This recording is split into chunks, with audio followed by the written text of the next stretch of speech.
তাহলে সকলের ভালোবাসাতে যদি আমাকে এখানে অ্যাটাক করে, তার একটা রিভলিউশন হতে পারে। সেই জন্য অ্যাটাক করলো কবে? 2019 আমি যদি প্রার্থী হই, তার ঠিক 2 মাস আগে আমার টোটোর নিচের স্তরটাকে পুরো পঙ্গু করে দিল, মেরে মেরে পুরো লিগামেন্ট চোট। আজকে আমি কারো সাপোর্ট ছাড়া আমি উঠতে পারি না সিঁড়ি দিয়ে। তা ববি যদি কিছুই না হতো, কেন এত টাকা ইনভেস্ট করে, যেখানে গাড়ি রাখার জায়গা নেই, লিপস অ্যান্ড বাউন্স কোম্পানি, এখন তো সব মিডিয়াতে লিপস অ্যান্ড বাউন্স হচ্ছে। যারা পুরোনো সঙ্গে তারা নিশ্চয় আছে, মনে আছে যে 2014 সালে আমি এই লিপস অ্যান্ড বাউন্সের ফাইল বার করে দিয়েছিলাম। এখনো গুগল স্কুলে সেই ভিডিওগুলো পাবেন।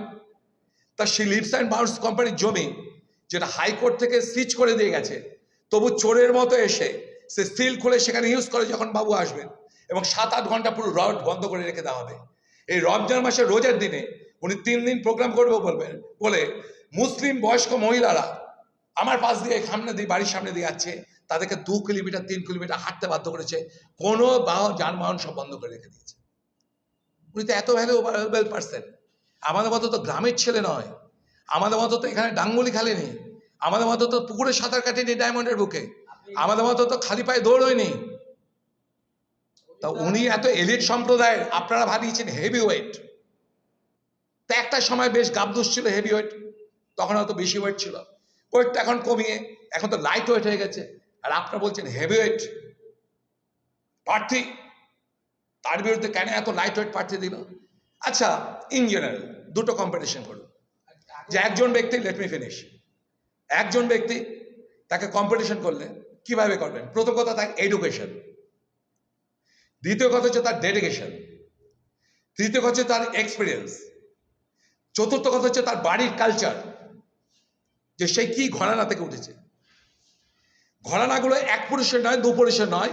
এই তৃণমূল নেতারা যারা অক্ষর গোমাংস, ছেলেকে ইংলিশ মিডিয়ামে পাঠিয়ে বিশাল বিশাল, তারা কেউ ডাক্তার পাঠাচ্ছে এখানকার মফির মতো মেয়েকে বাংলাদেশে, এরকম বলছি না, 5-6 পুরুষের ঘরানার কথা বলছি।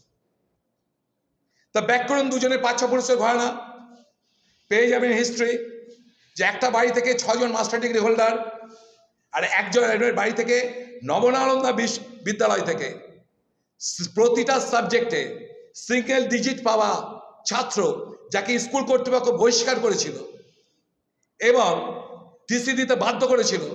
তার মা এসে টিসি নিয়ে গেছিল, বাধ্য হলে দিল্লিতে গিয়ে তাকে ভর্তি করে কোনো রকম উচ্চ মাধ্যমিক পাস, আর একটা ফর্জ MBA, যেটা প্রমাণ আমি করে দিয়েছিলাম যে দ্যাট ইজ MBA, ওটা আনরেকগনাইজড ইউজিসির। তাহলে কোয়ালিফিকেশন আর আমার 4টে মাস্টার ডিগ্রি হোল্ডার, বিভিন্ন কেসে জর্জরিত, আর 3টে হয়নি, PhD হয়নি। একটা হচ্ছে কোয়ালিফিকেশন, এবার হচ্ছে ডেডিকেশন। আমরা চাকরি না করে পুরো সমাজের জন্য আমরা ডিভোটেড হয়েছি। আমরা ভিখারি বাড়ির ছেলে নই। আমি চা ছাড়া কোনোদিন অন্য কোনো কিছু কেউ খেতে দেখেনি আমাকে। ওর মতো 1000 লিটারের জল কেন, সামান্য মানুষ যে কলের টিপে যে জল খায়, সেই জলকে এখনো পর্যন্ত খাই। পুরো সমাজের ডেডিকেশন ওর কি। 3 নম্বর হচ্ছে এক্সপিরিয়েন্স। 35 বছর হয়ে গেছে সাংগঠনিক আমার অভিজ্ঞতা, ওর কি এক্সপিরিয়েন্স আছে। চতুর্থ হচ্ছে বনেদিপানা। আমাদের ঘরোয়া বনেদি আর ওর ঘরের দেখুন, জেনেটিক্যাল একটা ব্যাপার আছে তো মশাই। জেনেটিক্যাল ইভলিউশনকে আপনি মানবেন না, আপনি এনভায়রনমেন্টাল ইভলিউশনকে মানবেন না, তাহলে আপনার সায়েন্স যদি না মানেন, তাহলে আপনার মোবাইল ইউজ করা উচিত না। এই সমস্ত ইনস্ট্রুমেন্টগুলো বাদ দিয়ে দিন। উনি বলছেন যে পেপারে বিজ্ঞাপন দিলে আরো ভালো প্রার্থী পাওয়া যাবে। অ্যাকচুয়ালি প্রার্থীর বিষয়টা নয়, অ্যাকচুয়ালি প্রার্থীর বিষয়টা নয়, অ্যাকচুয়ালি পেপারে বিজ্ঞাপন দিতে হবে, কারণ ওর ক্রিমিনাল শর্ট হয়ে গেছে। উত্তরপ্রদেশ থেকে ক্রিমিনালরা এর মধ্যে, তারা ভাবছে আমরা কি করব। এবারটা তো হয় দুটো অপশন, হয় তিহার জেল, নয় বৈদেশিক পলায়ন। তাহলে আমাদের কি হবে? ওই জন্য অনেক ক্রিমিনাল ডিফিউজ হয়ে যাচ্ছে, ক্রিমিনাল ক্রাইসিস হচ্ছে। ওই জন্য বিজ্ঞাপনটা ওর পেপারে দেওয়া উচিত যে আমার আরো বেশি করে ক্রিমিনাল চাই। বলুন। আজকে যে প্রসঙ্গে আপনি ডেকেছেন ওটাই তো আসলে বললেন না, সব প্রসঙ্গ করে আমি কথা প্রসঙ্গের মাঝখানে আপনি প্রশ্ন করলেন তাই বলছি। কেন আজকে আমরা প্রেস কনফারেন্সটা করছি? আপনাকে আমরা কিছু তথ্য দিচ্ছি। কেসটা কোথায়? আচ্ছা দেখুন, কেউ যদি ভাবেন যে বিজেপি করে বলে সকল তৃণমূল সিপিএম মতো যে আমি মুসলিম বিরোধী, তাহলে ফ্যাক্টরিগুলো গিয়ে জানবেন যে মুসলিমরাও বলে যারা শ্রমিক যে আল্লাহ ববিদাকে পাঠিয়েছিল বলে আজকে আমাদের পেটের ভাত পাচ্ছে। ওই হিন্দু মুসলিম কথাটুকু আমাকে মানবেন না, বলবেন না, কারণ আমি মনে করি এটা ব্যক্তিগত ব্যাপার, এর সঙ্গে সমাজ বা রাজনীতি জড়ানো উচিত নয়। তাহলে আপনি যদি সেইটাই বলেন, আপনারা কি এরকম কোনো ইনসিডেন্ট দেখেছেন এখন পর্যন্ত? আমি 35 বছর সাংগঠনিক জীবনে দেখিনি যে কোনো হিন্দু ছেলেরা সংঘবদ্ধভাবে তারা কোনো 45 বছরের মুসলিম মেয়েকে রেপ করতে যায়। আমাকে একটা এভিডেন্স দেখাতে পারবেন?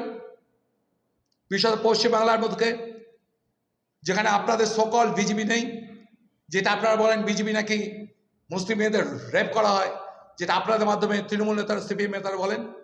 তা মমতা ব্যানার্জি সে শান্তির দেশে হিন্দু ছেলেরা, তোদের কাগজটা বার কর, হিন্দু ছেলেরা সেখানে গণবদ্ধভাবে তারা গণধর্ষণ করতে গেছে। আমাকে দেখাতে পারবেন এই ধরনের কোনো এভিডেন্স?